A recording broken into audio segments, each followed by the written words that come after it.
अस्सलामुअलैकुम viewers, welcome to all of you on my YouTube channel Cric Chat. मैं उम्मीद करता हूं आप सब खैरियत से होंगे। व्यूवर्स, जिस तरीके की क्रिकेट इंडिया ने इस टेस्ट मैच में खेल दी है, ये अनबिलीवेबल है। आप देखें कि इतने ज़्यादा रिकॉर्ड जो है इंडिया ने बनाए हैं, और ख़ास तौर पर शुभमान गिल के लिए अगर कहा जाए कि उन्होंने ये तो मेला ही लूट लिया इस टेस्ट मैच में, तो ये गलत नहीं होगा। आप देखें कि जिस तरीके से पहले दिन से लेकर आज फोर्थ डे का जो डे क्लोज हुआ है, हर तरफ आपको शुभमन गिल ही नजर आएगा। पहली इनिंग्स में 269 रन बनाते हैं, दूसरी इनिंग्स में 161 रन बनाते हैं।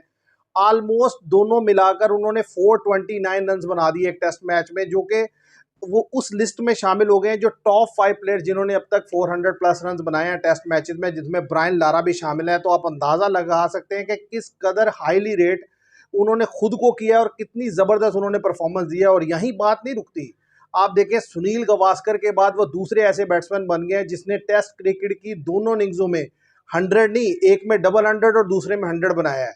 और साथ ही साथ एक और रिकॉर्ड जो उन्होंने अपने नाम किया वो ये है कि इंग्लैंड के अगेंस्ट उन्होंने डबल 100 और 100 दोनों इनिंग्सों में इस तरीके से खेलने वाले वो पहले प्लेयर बन गए हैं। मैं ये समझता हूं कि इंडिया ने जिस लेवल की क्रिकेट इस टेस्ट मैच में खेल दी है, इंग्लैंड को चारों दिन में नाको चने चबवा दिए। आप देखें कि बेबस करके, जिसे कहते हैं ना हाथ पांव बांध कर मारना, उस तरीके की क्रिकेट खेली है। पहले इनिंग्स में 587 पर इंडिया डिक्लेयर करता है, इंग्लैंड की बॉडी लैंग्वेज गिर जाती है, उनके प्लेयर फटीक का शिकार दिखाई देते हैं, उनके बॉलर बॉल करवाना छोड़ देते हैं। आप इससे अंदाजा लगाएं कि जिस टाइम इंडिया उस वक्त जब इनिंग्स खत्म होती है, तो जो बॉलर दोनों एंड पे गेंद कर रहे होते हैं वो शुएब बशीर और जॉय रूट गेंद कर रहे होते हैं। कोई बॉलर खातिर खा गेंद करने के लिए इस वक्त तैयार नहीं होता। 150 ओवर इंग्लैंड बॉल कर देता है और इतना बेबस हो जाता है और इतना फ्रस्ट्रेटेड हो जाता है कि वो वाज़े तौर पर नजर आता है जब इंग्लैंड बैटिंग करने के लिए आता है। तो मैं समझता हूं कि इंडिया ने इस टेस्ट मैच में ना सिर्फ ग्राउंड पे नहीं इंग्लैंड को मार रहा, वो मेंटली भी टॉर्चर कर रहा है, वो साइकोलॉजिकली भी मार रहा है इंग्लैंड को। और ये बड़ी एक, जिसे कहते हैं ना, बड़ी हैरान कौन चीज़ है, मेरे लिए बड़ी सरप्राइजिंग है कि हम हमेशा से मानते हैं कि यानी कि जो वेस्टर्न टीम्स होती हैं, खासतौर पर ऑस्ट्रेलियन है, इंग्लैंड है, ये मेंटली बड़े टफ लोग होते हैं। लेकिन जिस किस्म की इंडिया ने इस टेस्ट मैच में क्रिकेट खेली है अब तक, उनकी सारी मेंटल टफनेस उड़ा के रख दी। आप देखें 587 के बाद इंग्लैंड को पता ही नहीं कि उसने क्या बैटिंग करनी है, उसके 90 फॉर 5 हो जाते हैं। वो तो एक, जिसे कहते हैं ना कि मिरेकल होता है। और एक एक्स्ट्राऑर्डिनरी इनिंग जेमी स्मिथ से आती है, हैरी ब्रूक से आती है, और इंग्लैंड कुछ मैच में कमबैक करता हुआ हमें दिखाई देता है। और लेकिन उसके बाद फिर भी इंडिया अच्छी लीड ले लेता है। फिर इंडिया जब बैटिंग करने आता है तो इतना कूल, काम एंड कंपोज दिखाई देता है कल के दिन में। और 66 फॉर जस्ट 2 डाउन होते हैं, उनके 1 विकेट डाउन होती है 12 ओवर्स में। और आज आकर सुबह जितना कंफर्टेबल वो खेलते हैं, 1 विकेट गिरती है, लेकिन उसके बाद ऋषभ पंत जो खेलते हैं और जो शुभमान गिल, जैसा कि मैंने स्टार्ट से कहा कि दोनों इनिंग्सें शुभमान गिल के नाम थी। पहली इनिंग 269, इसमें भी 161 पे नॉट आउट गए। ना जडेजा आउट हो रहे हैं, ना ऋषभ पंत आउट हो रहे हैं, ना कैच पकड़ा जा रहा है, ना फील्ड प्लेसिंग हो रही है, ना बॉलिंग रोटेशन हो रही है। इंग्लैंड सिर्फ ऐसा लग रहा था कि इंडिया को प्रैक्टिस करवाने के लिए आया हुआ है, उसे पता ही नहीं चल रहा मैंने बॉलिंग क्या करवानी है।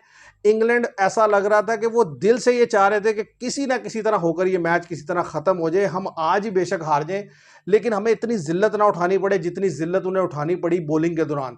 आप देखिए दूसरी इनिंग में भी 427 इंडिया करता है, 6 विकेट उसके डाउन होते हैं।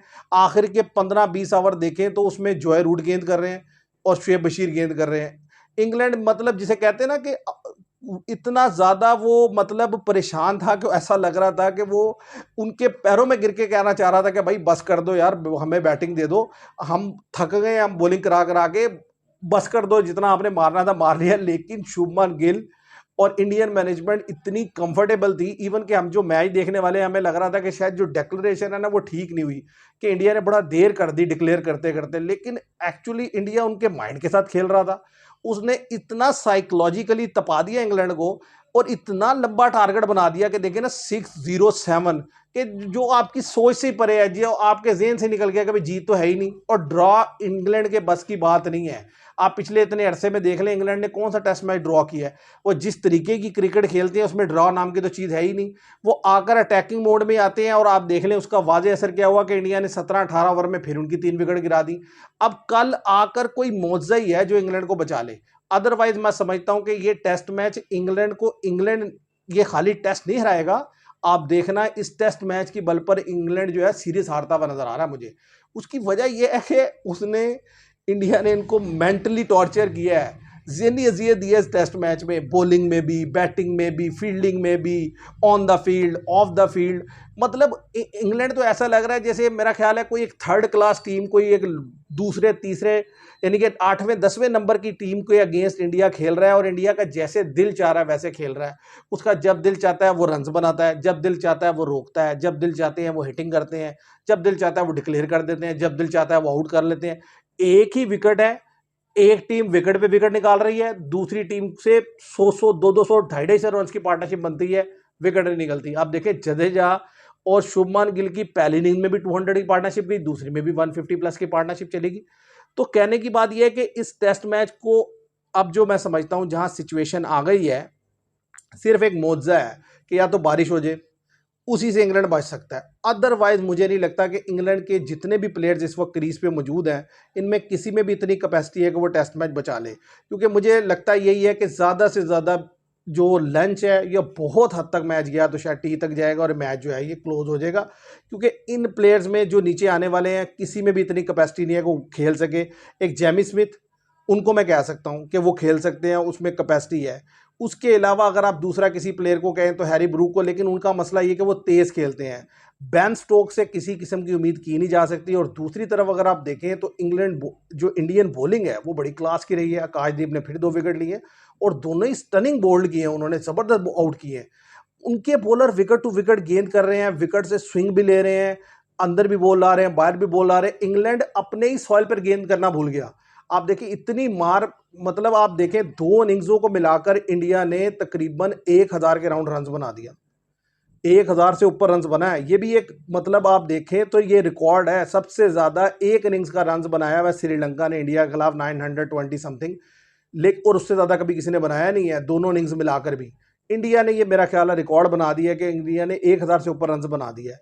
और उन्होंने जिस तरीके से बैटिंग की आज, एक्सेप्शनल थी। शुभमान गिल तो जितना कंफर्टेबल लग रहे हैं, मुझे लगता है कि इस दफ़ा वो रिकॉर्ड भी तोड़ देंगे जिसको हम इम्पॉसिबल समझते हैं। वो है डोनाल्ड ब्रैडमैन का रिकॉर्ड कि उन्होंने 950 रन बनाए हुए 5 टेस्ट मैचेस में इंग्लैंड के खिलाफ। इससे ज़्यादा आज तक कोई बना नहीं सका। लेकिन अभी शुभमान गिल जहां खड़े हैं, आप देखिए 429 रन तो इसी टेस्ट मैच में उन्होंने बना दिए हैं। इसके अलावा 147 उन्होंने पिछले में भी बनाए थे। तो आप ज़रा इनको कैलकुलेट करें तो ये 5 तकरीबन 70 तो यही बन जाते हैं, और 8 रन तो 600 के पास पास तो ऑलमोस्ट उन्होंने अभी बना दिए 2 टेस्ट मैचेस में। अब रह गए पीछे 3 टेस्ट मैचेस। अगर कोई मेजर क्लैप्स नहीं आता, उन पे कोई प्रॉब्लम नहीं होती, तो मुझे लगता है इजीली वो 1000 रन बना देंगे। और जब कैप्टन आपका 1000 रन बना रहा हो तो आपकी टीम का जो कॉन्फिडेंस लेवल है वो स्काई हाई होता है। और अगले टेस्ट मैच में आपको बुमराह भी अवेलेबल होंगे। तो मुझे नहीं लगता कि इंग्लैंड जो है वो कमबैक कर पाएगा। जिस सिचुएशन में अब इंग्लैंड फंसा है, बहुत मुश्किल है इंग्लैंड का वापस आना। और ज़्यादा चांस ये है कि कल के सेशन में जैसे ही लंच तक सेशन होगा, इंग्लैंड जो है बोल्ड आउट हो जाएगा और इंडिया ये मैच जीत जाएगा। और जितनी तारीफ की जाए इंडियन यंग टीम की उतना कम है। एक्सीलेंट परफॉर्मेंस थी। जिस भी लड़के की आप देखें, ऋषभ पंत को देखें, शुभमन गिल को देखें, केएल राहुल की बैटिंग देखें, आप जडेजा का खेलना देखें, बॉलिंग में आकाशदीप का देखें, सिराज को देखें, एक कलेक्टिव एफर्ट आपको नजर आती है। सारे लड़कों ने मिलकर एफर्ट किया और इंग्लैंड को बेबस करके रख दिया है। वही इंग्लैंड जो हमें पहले टेस्ट मैच में कुछ 1-2 कदम आगे चलती हुई दिखाई दे रही थी इंडिया से बैटिंग में, कुछ चीज़ों में, लेकिन इंग्लैंड को उन्होंने बिल्कुल इतना दूर फेंक दिया। मुझे नहीं लगता कि अब उठकर वो पूरी सीरीज में भी इंडिया के करीब आ पाएंगे। तो देखते हैं कल क्या होता है। मेरी प्रेडिक्शन यही है, ज़्यादा से ज़्यादा लंच, बहुत होगा तो थोड़ा बहुत आगे खेल जाएगा, अदरवाइज वहां तक मैच खत्म हो जाएगा और इंडिया ये मैच जीत लेगा और ये इनक्रेडिबल विक्ट्री होगी और ये पूरी सीरीज पर हावी रहेगी। देखते हैं कल क्या होता है। आज के लिए इतना ही। Thank you very much.